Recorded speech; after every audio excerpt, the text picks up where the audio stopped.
It started with screaming, panicked, desperate screaming, echoing through the neighborhood like a siren. A boy was inside the police barricade, standing face to face with the giant snake everyone had avoided for months, and he wasn't afraid. He was touching it. While officers shouted, neighbors filmed, and a crowd gathered like it was a public execution. Some yelled for them to shoot. Others cried out for someone to stop the boy. But what no one knew, what they were about to find out, is that the boy and the snake already knew each other, and what happens next would leave everyone questioning everything they believed about fear, judgment, and who the real monsters are. Comment below where you're watching from. Your city might just show up in the next story. Nobody in the neighborhood remembered exactly when the snake first appeared. One morning, there was just this presence. A massive dark shape curled silently in the overgrown lot behind the old Henderson factory, right between the rusted fence and a dying cottonwood tree. At first, people thought it was a prop, some sick prank, maybe even an art installation someone was building for a viral stunt. But by the end of the week, no one was laughing because it hadn't moved, not once, not even to blink. And yet, everyone who got too close said the same thing. It was watching. The lot had always been a forgotten space, empty since the factory closed nearly a decade ago after the fire. Over the years, it became a kind of gray area, not really private, not public either. Teenagers used it to smoke. Kids dared each other to cross it. Sometimes homeless folks passed through. But after the snake showed up, even the most reckless kids stayed away. It wasn't just its size, though it was huge, easily over 20 feet long, thick as a truck tire. It was the way it waited, like it was expecting something or someone. That was all it took for the rumors to spread. In a place like this, a quiet neighborhood on the edge of a middle American town, things didn't have to be true to be real. People said the snake was a government experiment that escaped. Others swore it was a sign of the apocalypse. Some whispered it was possessed. A few claimed it had eaten a dog, maybe even a person, but no one could prove anything. It never moved. It never attacked. It just stayed. Police showed up once, took photos, then did nothing. A wildlife official came, peeked over the fence, shrugged, said it wasn't his jurisdiction. Someone taped off the area with yellow caution ribbon, but it was half blown away by the next rain. Eventually, the news crews stopped coming. People went back to their lives, but the snake never left. It became part of the background, like a shadow that everyone avoided. 12-year-old Jamie Holloway was the only one who kept coming back. Jamie was different, always had been. The kind of kid people didn't really understand. He was small for his age, pale, quiet, not shy, just silent, like his mind was always somewhere else. He didn't talk much in school, didn't play sports, didn't have friends. He spent most of his time drawing in his notebooks, detailed, almost obsessive sketches of animals, mostly reptiles, lizards, frogs, and snakes. Always snakes. His mom, Mara, worked the night shift at a nursing facility and slept during the day. She did her best. She loved Jamie. Anyone could see that, but she struggled to connect with him, especially after his dad left when Jamie was 5. There had been no goodbye, no explanation. One day he was there, tattooed arms, loud music, the smell of cigarettes and cologne, and the next day, gone. Mara had never talked about it. Jamie had stopped asking. Their apartment was 2 blocks from the factory lot. Jamie passed it every day on the way to school, and again coming home. He started slowing down when he walked past. Then he started sitting across the street with his sketchbook. At first, he just drew what he could see, the coils, the shadow. Then he started getting closer, day by day, step by step. The first time he touched the snake, no one saw it. It was early morning, just before sunrise. The light was soft, the sky barely pink. Jamie had skipped breakfast and walked straight there, his sketchbook tucked under his arm. He crossed the weak part of the fence where the wires had rusted away. He didn't run or sneak. He just walked, slowly, steadily, until he was standing a few feet from the snake. His heart was pounding, his hands were shaking, but not from fear, from awe. The snake was still, motionless. Jamie crouched down. He didn't say anything. He didn't need to. He just looked at it, really looked, the way most people never did. And then He reached out. The skin was cold, dry, not slimy like people said. It was tough but smooth, like polished stone under his fingertips. He didn't move for a long time, and neither did the snake. It didn't hiss, didn't strike, didn't flinch. It just blinked. Slowly, that blink changed everything. From that day on, Jamie returned every morning before school. He never told anyone. He drew new sketches, more precise, more personal. The eyes, the mouth, the way the light played off its scales. He named the snake Ghost, but only in his mind. It felt like a secret between them, a wordless friendship. But secrets don't stay secrets for long. Derek Voss, the kid who lived next door, noticed Jamie slipping out early. Derek was 15, bigger, meaner, and always looking for someone to pick on. He'd been calling Jamie Lizard Boy since 4th grade. One morning he followed him, watched him from behind a bush, saw everything. And of course, he told everyone at school. By lunch, the entire 6th grade class was buzzing about the freak who played with a giant snake like it was a dog. Jamie tried to ignore it, but the whispers followed him. Snake whisperer, creepy kid. Probably talks to himself too. Even the teachers started looking at him differently, concerned, wary. It didn't stop there. One of the other boys, Trevor, posted a blurry photo of Jamie kneeling beside the snake. It spread like wildfire. Parents saw it. The neighborhood Facebook group exploded. Where are this kid's parents? This is a mental health crisis. Someone call animal control. People started pointing when Jamie walked down the street, crossing to the other side, pulling their kids inside. Mara was called into the school after Jamie was sent home early for disruptive behavior. When she saw the photo, her face went white, not angry, scared. She didn't say anything on the way home, just stared out the car window, one hand over her mouth. That night, she asked Jamie directly, "What were you doing out there?" He didn't lie, but he didn't explain either. "I wasn't hurting it. Jamie, it's a wild animal. You can't just..." "It's not dangerous," he said softly. "It's just waiting." "For what?" Jamie didn't answer. Mara didn't know what to do. She sat on the edge of her bed for a long time after Jamie went to sleep, holding an old photo in her hand, one he hadn't seen in years. It was faded and bent at the corners. In it, a younger version of herself was smiling beside a man with dark hair and arms covered in tattoos. One of the tattoos stood out, a snake curled around his chest like a shield. She didn't sleep that night. By the next week, someone had called in a private pest control company. A new line of barricades went up, but Jamie still found a way in. He didn't tell anyone. He just kept going, kept sitting, kept sketching, and every day the snake stayed still, except for one small thing. It always blinked and when it saw him. By the second week, the snake wasn't just an urban mystery anymore. It had become a kind of dividing line in the neighborhood. For some, it was a threat, a wild thing that didn't belong, something to be removed before it hurt someone. For others, it was a symbol of everything they couldn't control, the slow decay of the area, the increasing tension among neighbors, the way nobody seemed to be listening to each other anymore. But for Jamie, it was still just Ghost. And Ghost wasn't a monster. Ghost was quiet. Ghost listened.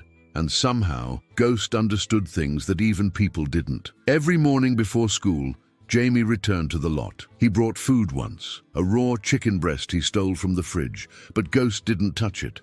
He brought water in a bowl, and it evaporated in the sun. Eventually, he just brought himself and his sketchbook. Sometimes he whispered to the snake, not expecting answers, just talking the way people talk to pets or to God. He talked about school, about how he hated walking through the cafeteria, about how he wished his mom would stop being so tired all the time, about the man in the photo he remembered from when he was 5, the one who smelled like cologne and oil paint, who told jokes that only made sense to grown-ups. He talked about how much he hated being called weird, and how he hated that part of him believed it. Through all of it, Ghost never moved, but somehow the stillness felt like presence, not absence, like listening. But outside the lot, things were getting worse. Mara was now walking Jamie to school, not because she didn't trust him, but because the stares had turned into whispers, and the whispers had started sounding a lot like threats. Derek Voss and his friends weren't just teasing anymore. They followed him, circled him, called him Snake Baby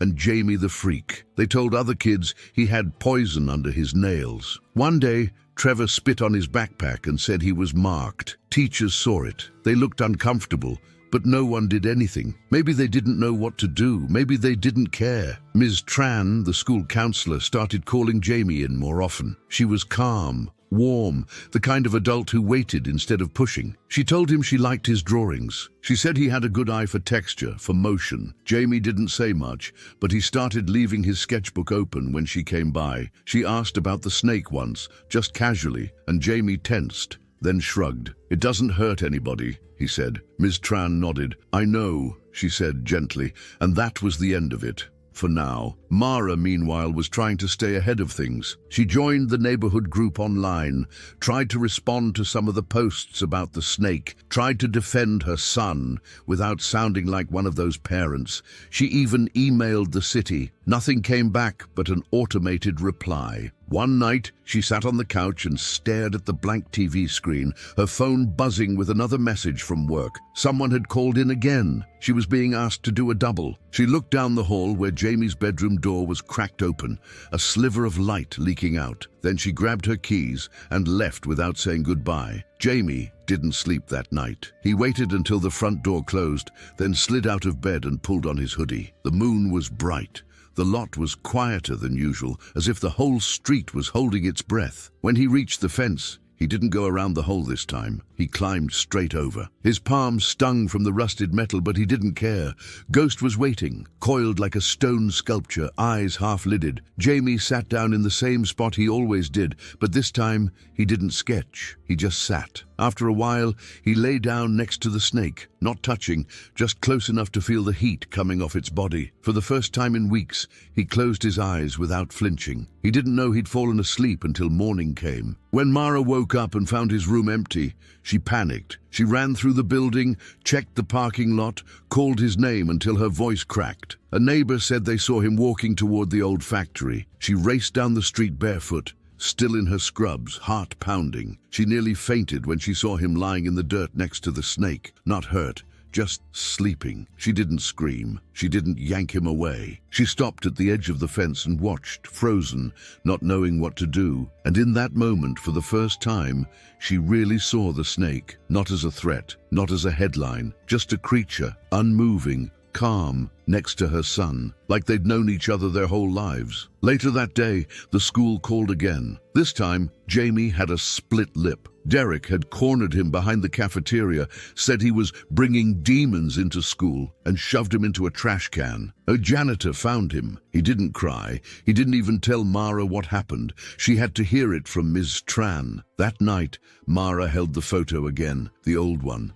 Her and Ricky, years before Jamie was born. Ricky had always been a little offbeat, intense, unpredictable but never violent. He had snakes back then too, not just tattoos of them, real ones. He said they were misunderstood, just like him. He said he liked animals that people feared. He said fear was a form of control. She used to think that was deep. Now she wasn't so sure. The week after the fight, Ghost moved. It wasn't much, just a shift. A slow, deliberate uncoiling that happened when Jamie placed his hand on the ground. A ripple passed through the snake's body like a wave.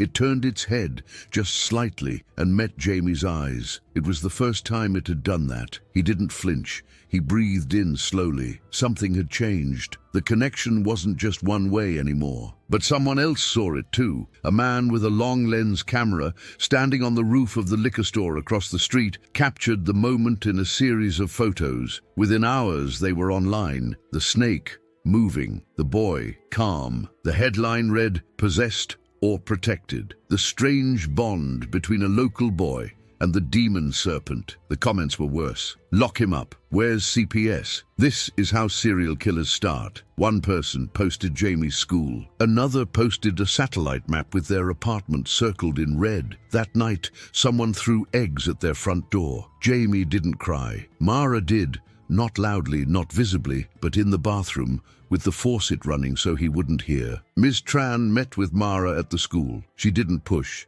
didn't accuse.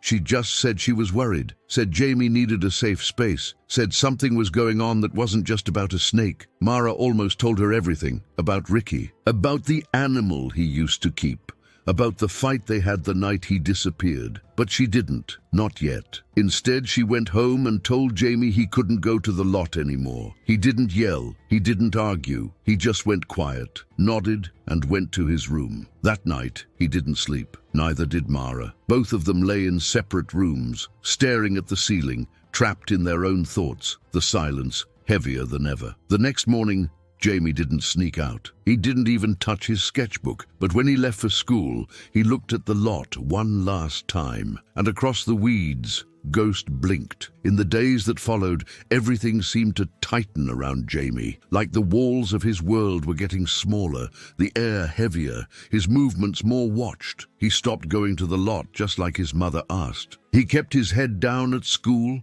answered only when spoken to, avoided eye contact and made himself smaller whenever he walked down the halls. But none of it made the whispers stop. If anything, staying away from Ghost seemed to make things worse. The story about the snake had taken on a life of its own, twisted by fear, sensationalized by strangers, and fed by neighbors who needed someone to blame for how weird everything felt lately. And Jamie, quiet, different Jamie, had become the easiest target. Derek and his crew had grown bolder since the article went viral. They walked past Jamie in packs, bumping shoulders hard enough to knock books from his hands. Trevor started making hissing noises every time Jamie walked by. One afternoon in the boys' locker room, one of the older kids pinned him against a wall and asked if he talked to the snake in English or Parseltongue. The others laughed, but Jamie didn't react. He just stood there, looking through them like they weren't real, like none of this was. And somehow that made them angrier. At home,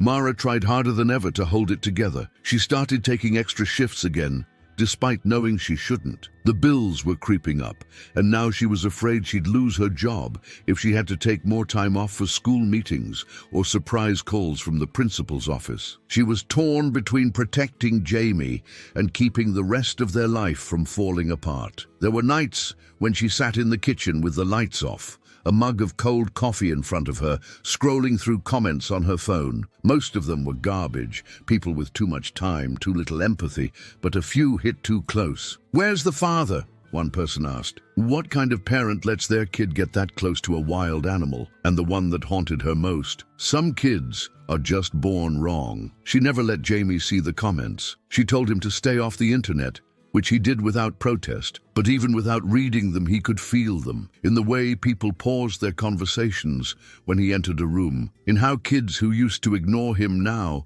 looked at him like he was carrying a disease, in how even some of the teachers started speaking to him like he might explode if pushed too far. The world wasn't waiting for him to mess up, they were counting on it. The only person who seemed to see him, really see him, was Ms. Tran. She never treated him like a problem to be solved. She spoke softly, but never down to him. She gave him space, but never left him alone. When he came into her office, she didn't ask a million questions. Sometimes she just sat across from him, working on her laptop, while he sketched in silence. Other times, she'd pick up one of his drawings and ask about a particular detail, why the snake's eyes were always closed, or why its tail never seemed to end. Jamie didn't always answer, but the questions mattered. They made him feel like someone noticed the things he saw. One day, she pulled a folded paper from her desk drawer and handed it to him. It was an art competition flyer from the local community center. "They're accepting entries for student art," she said.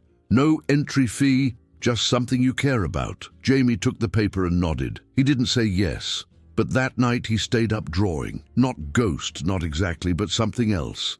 A coiled shape made of shadows and scales, wrapped around a small, faceless boy. A drawing that felt less like a picture and more like a confession. Across town, the conversation about the snake was getting louder. A local talk radio host picked up the story and ran with it, spinning it into a narrative about public safety, government inaction, and the moral decay of modern parenting. The noise attracted a small activist group that claimed they had the legal right to remove the threat themselves. They showed up on a Saturday morning with bullhorns, signs, and a drone camera, trying to film the snake and shouting about disease, children, and community rights. Nothing happened. Ghost didn't move, but the tension crackled like static in the air. Mara watched the protest from the corner of the street, arms crossed, trying to decide if she should call someone. She recognized one of the protesters, a man who used to coach Little League before the program got shut down for lack of funding. She looked at him, standing there with his sign, and wondered how many other people she knew would have turned on her this quickly. When she turned around, she found Jamie watching from their apartment window. He didn't say anything. She didn't either. Later that night, after the crowd had cleared out, Jamie asked if Ghost would leave if he asked it to. Mara froze. "Why would you ask that?" she said. Jamie just looked at her, eyes heavy, voice flat. "Because maybe it doesn't want to be here anymore either." She didn't have an answer, just a quiet ache behind her ribs that spread out into her chest. 3 days later, everything changed. Derek had gotten his hands on a set of cheap fireworks, not the small kind. The big ones, the ones that shoot into the air and explode in sparks. He and Trevor bragged about it at lunch, daring each other to sneak into the lot at night and make the freak's pet disappear. Someone laughed. Someone else looked uncomfortable but didn't say anything. Jamie heard it all from across the cafeteria. He didn't react, but his stomach dropped. That evening, Mara picked up an extra shift at the facility. Jamie stayed home, said he had homework, promised he wouldn't go out. But the second she left, he was already packing his backpack. Notebooks, a flashlight, his sketch of Ghost. Something told him tonight was going to be bad. When he got to the lot, the fence had already been cut. The boys were inside, laughing nervously, fumbling with lighters. One of them screamed when they saw Jamie, calling him a freak, telling him to leave or else. Jamie didn't run. He stepped forward, hands up. "You don't have to do this," he said, but his voice cracked. They didn't listen. The first firework fizzled, the second caught. It launched into the sky, lighting up the lot in bursts of red and gold. The third tipped sideways and shot into the weeds. Smoke and sparks filled the air. In the chaos, Jamie tripped, hitting the ground hard, just as Ghost began to move. Not fast, not aggressive, but with purpose. The snake rose, its head lifting from the earth in one smooth arc. The boys screamed. Trevor ran. Derek stumbled backward and fell, snapping something in his wrist with a sickening crack. Ghost didn't strike, didn't hiss, just moved between Jamie and the rest of the world, shielding him with its massive body. For a long second, everything was silent, except for the sound of Derek crying. Then someone's flashlight beam cut across the lot. A neighbor had called the police. Sirens started to echo in the distance. Jamie stood up, brushing dirt from his clothes, blinking at the lights. His heart was racing, his hands were shaking, but he wasn't scared. Not of the snake, not of being caught, because for the first time in a long time he knew exactly what he was doing. Ghost turned its head slightly and looked at him, a blink, slow and deliberate. By the time the cops arrived, Trevor had vanished, and Derek was sobbing, clutching his arm. Jamie didn't run. He sat beside the snake, hands in his lap, eyes forward. An officer tried to pull him away, but Ghost coiled tighter and the officer backed off. The official report said no one was seriously injured, but it was clear something had to be done. The city scheduled a removal, not immediate, but soon, for public safety, they said. Non-lethal, humane relocation, they promised. But no one asked Jamie what he thought. No one asked if he'd be okay. The next morning, the news ran footage from someone's phone. It showed the snake rising in the firelight. Jamie crouched beside it. The footage went viral again, but this time something shifted. The comments weren't just filled with hate. Some people were asking questions about fear, about how we treat what we don't understand, about the boy who didn't run. At school, Jamie was pulled from classes. A social worker was called. Ms. Tran wasn't in that day. Mara came home early, face pale, hands shaking. She didn't yell. She didn't even speak. She just hugged Jamie for a long time, tighter than she had in years. That night, she went through an old box in the back of her closet. Inside were photos, letters, things she'd buried a long time ago. And in the bottom, folded and worn, was a picture of her and Ricky, smiling, happy, and behind them a shadow, a snake coiled around a wooden perch, the same eyes, the same pattern, the same stillness. She stared at the photo for a long time, then placed it on the table and walked to Jamie's room. She knocked once. "I think it's time we talked about your dad," she said. It had been years since Mara had said his name out loud, maybe longer, since she'd allowed herself to even think it without flinching. Ricky Holloway had been the kind of man who filled every space he entered. Not just loud, but present,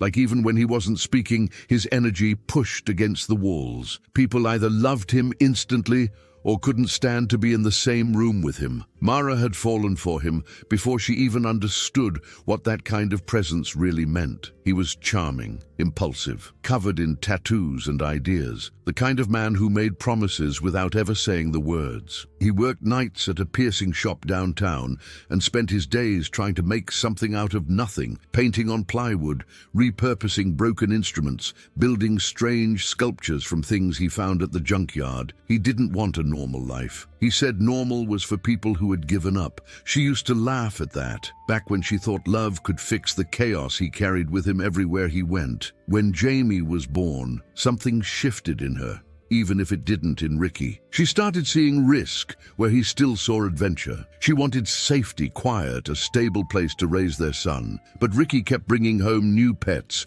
first a bearded dragon, then a pair of exotic frogs, and finally, one day, a small snake coiled in a mesh tank with heat lamps and frozen mice in the freezer. He told her not to worry, said it was harmless, said it would stay small. He called it Ghost because of the pale ivory streak that ran down its back. Mara had hated it from the start. But it wasn't the snake that scared her. It was what it represented. A man who never planned ahead. A man who didn't understand the difference between a home and a stage. The last time she saw Ricky, they were in the middle of another argument about money. He'd spent their rent money on a used guitar and a new tank for Ghost. She told him he needed to grow up. He told her she was trying to kill who he really was. Voices got louder. Jamie, barely 5 at the time, had been hiding in the hallway, clutching a stuffed turtle and staring at the floor. Then, without warning, Ricky had picked up his backpack and walked out. No goodbye, no contact, nothing. For weeks, Mara waited for a call. When it never came, she packed up his things, sold what she could, and got rid of everything else, except the snake. Ghost had grown larger than she'd realized, too large to rehome easily. She couldn't keep it, and she couldn't kill it. So one night she drove it to the woods outside town, left the tank open by the edge of a clearing, and walked away without looking back. She never told Jamie. She told herself it was better that way. Now, years later, she was sitting across from her son, who was older than she realized and quieter than she liked, and trying to explain something she barely understood herself. She told him about Ricky, about the tattoos, the snakes, the apartment with too much clutter and too many dreams. She told him about the fight, the silence, the way everything had fallen apart. She told him about Ghost, the original one, how it had once been small enough to sleep in a shoebox and ended up being longer than their couch. She told him about the woods. Jamie didn't interrupt. He listened with the same stillness he gave the snake, nodding every so often,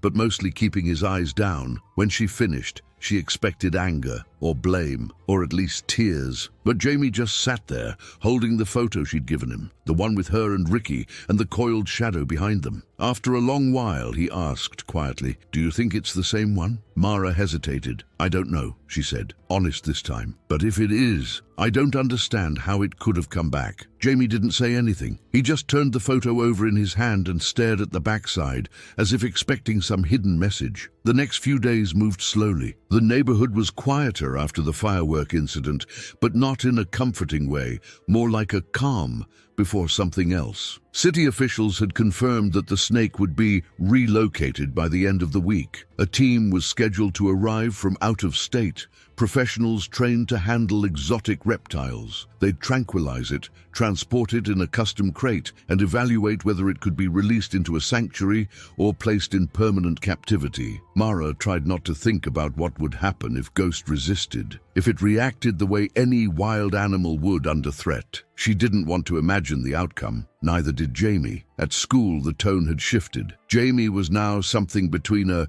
cautionary tale and a minor celebrity. The video of him standing beside the snake had made its way to national outlets, and for the first time, people weren't laughing. The image of the boy and the beast had hit a nerve. Some called it beautiful, others called it disturbing. Either way, he was no longer just a weird kid. He was a symbol, and that made things harder. More eyes on him, more questions. People who didn't know his name before were now stopping him in the hallway. Some asked for interviews, others just stared. Miss Tran returned on Wednesday. She called Jamie into her office as soon as she could. She didn't ask about the snake or the video or even the fireworks. She asked how he was sleeping. Jamie shrugged. She asked if he'd eaten. Another shrug. She studied his face for a moment and then opened her desk drawer. From it, she pulled a white envelope. "This came for you," she said. Inside was a small certificate. He'd won the art competition. No money,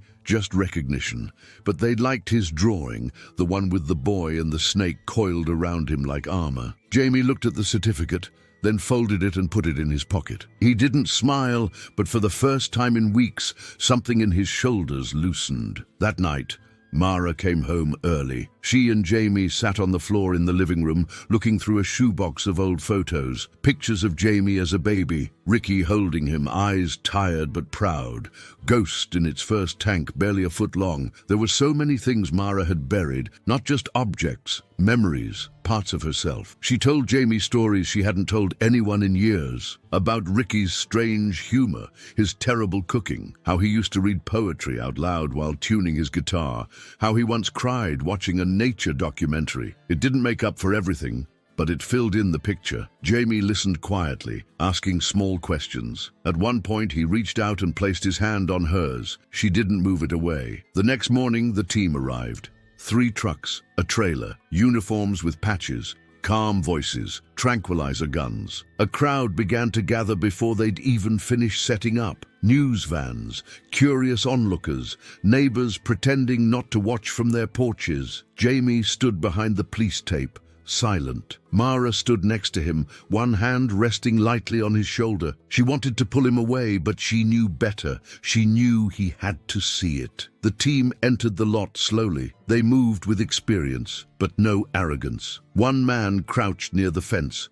studying Ghost from a distance. Another pulled out a tablet, comparing markings from photos. It took less than 5 minutes for them to realize what Jamie already knew. The snake wasn't acting like a wild animal. It wasn't retreating. It wasn't hissing. It wasn't posturing. It was still, calm, watching. The lead handler approached with the tranquilizer. Jamie stepped forward. "Wait!" he said, his voice firm, louder than anyone had ever heard it. The handler paused. Jamie looked up at his mom, who gave a small nod. He turned back and crossed the line. There was a murmur in the crowd. An officer moved forward, hand on his belt, but the handler held up a hand. "Let him," he said. Jamie walked into the lot, slowly, steadily. Ghost watched him the entire way. When he reached the snake, he knelt, placed a hand on its skin. Ghost blinked. For several seconds, everything was silent. Jamie didn't say anything. He just sat there. Then softly, he leaned forward and whispered something only the snake could hear. Ghost stirred. Not violently, not defensively, but in a way that seemed almost accepting. The handler stepped forward again, needle ready.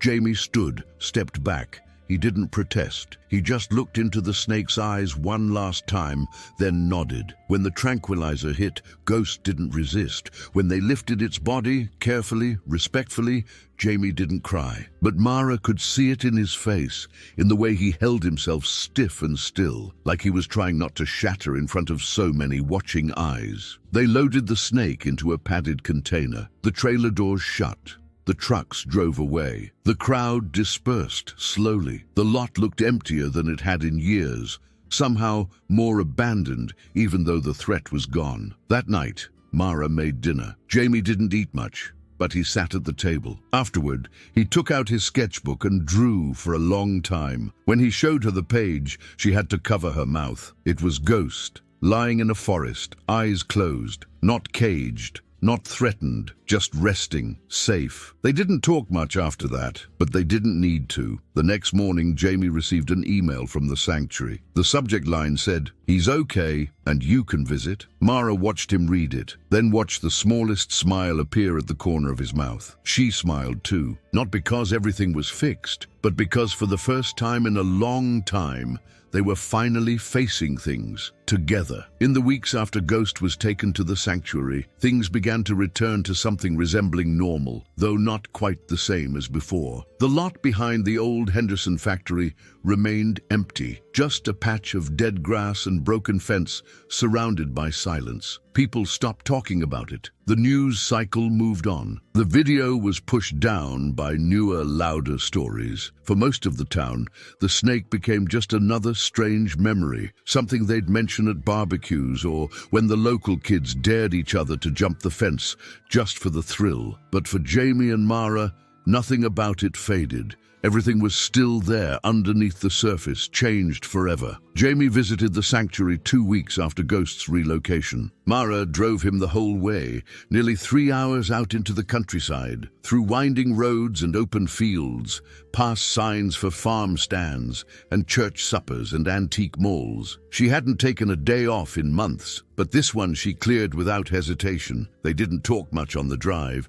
Jamie stared out the window with his sketchbook open in his lap, pencil in hand, but barely moving. Mara kept one hand on the wheel and the other tapping gently on the steering wheel, as if keeping time with thoughts she didn't say aloud. They stopped once at a gas station for snacks. Neither of them ended up eating. When they arrived at the sanctuary, a volunteer named Claire greeted them at the gate. She was warm but calm, the kind of person who spoke softly without sounding fragile. She explained the rules, walked them through the shaded paths, told them how Ghost had adapted quickly, how he'd been calm and alert, how he'd shown no signs of distress. "He doesn't act like a wild animal," she said, not realizing the depth of what she was saying. "More like he's just waiting." Jamie nodded. He understood. They reached the enclosure, a large glass-walled space built into a greenhouse structure, filled with rocks, branches, a shallow pond, heat lamps. It didn't feel like a cage. It felt like someone had tried to rebuild a small piece of something lost. Ghost was there, lying still, head resting on a patch of warm stone. For a few seconds, Jamie didn't move. Then he walked up to the glass, pressed his palm gently against it. Ghost didn't lift his head, but he blinked, slowly, twice. That was all Jamie needed. He sat down on the bench in front of the enclosure and started to draw. Mara stayed back, watching. She didn't interrupt. She just let him be. When Claire offered to take a picture of the two of them in front of the enclosure, Jamie said no. He didn't need a photo. The image was already part of him. After that visit, they didn't go back right away. Jamie didn't ask to. Instead, he started waking up earlier again, not to sneak out, but to sit on the balcony with his sketchbook. He began drawing things that weren't just Ghost, birds, trees, his mum's face, a memory of his father that he had never fully understood until now. His lines were different, still precise, still full of detail, but looser somehow, like he wasn't trying to prove anything anymore, just understand it. At school, things changed too. Derek had been suspended for the firework incident and returned quieter than before. He didn't speak to Jamie, didn't apologize, but he also didn't bother him again. That was enough. Trevor transferred to another school. Rumor had it his parents blamed the administration for letting things get out of control. Most of the other kids had moved on. For them, Jamie was no longer news. He was just Jamie, still quiet, still different, but no longer invisible, just present. Ms. Tran continued meeting with him every week. She helped him submit more drawings, connected him with a local youth arts program, gave him space to talk about whatever he wanted. Sometimes he didn't talk about anything. Sometimes he asked about her life. She smiled when she answered, like it surprised her that anyone had asked. They had developed a quiet rhythm, built not on therapy, but on trust. At home, Mara and Jamie found something new between them. Not a perfect bond, not a dramatic transformation, but a deeper understanding. Mara started asking more questions, not just about school, but about his drawings, about how he saw the world. Jamie began opening up slowly, offering pieces of himself without being pressed. They had dinner together more often. Mara took fewer night shifts. Sometimes she watched him sketch and smiled without saying a word. Sometimes she told stories about when she was younger, stories she used to keep locked away because they reminded her of too many things she wanted to forget. Now, they made her feel closer to her son. One evening, Jamie asked if he could have one of Ricky's old notebooks. Mara hesitated, then pulled out a box she hadn't touched in years. Inside were scribbles, drawings, song lyrics that never became songs. Jamie flipped through the pages with care. He didn't cry. He didn't say much, but he kept the notebook on his nightstand from then on. Spring came. The lot behind the factory slowly filled with new weeds and wildflowers. The broken fence was finally cleared. Someone mentioned plans to build a parking lot there, but no one moved forward with it. It just stayed empty, open, quiet, ordinary. Jamie walked past it every day. He didn't stop. He didn't avoid it. He just kept going. Then, one afternoon, a package arrived at their apartment, no return address. Inside was a laminated photo of Ghost in his sanctuary enclosure. Below it, a handwritten note. He's doing well, still calm, still watching. Jamie pinned the photo above his desk. Then he picked up his pencil and began to draw again. That night, Mara sat with him on the couch, a cup of tea in her hands. Jamie asked if she ever thought Ricky might still be alive. She didn't answer right away. When she did, it was quiet. "I don't know," she said, "but I think a part of him is still here." Jamie nodded. He didn't need more than that. They sat together in silence for a long time. No TV, no music, just the sound of the city humming outside the window, the murmur of distant voices, the comfort of presence. Jamie looked over at her and said without looking away, "I think I'm not scared anymore." Mara smiled. Not big, not dramatic, but real. "I'm glad," she said, and they both meant it, because the truth was, the snake had never really been the danger, not to Jamie, not to anyone. It had only become the symbol for everything people didn't understand, everything they feared in others and in themselves. It had brought out the best and the worst in everyone around it. But in the end, it had simply waited, quiet, still, listening, and in doing so, it gave a boy a way to be seen, it gave a mother a way to reconnect, and it left behind something no one could quite explain,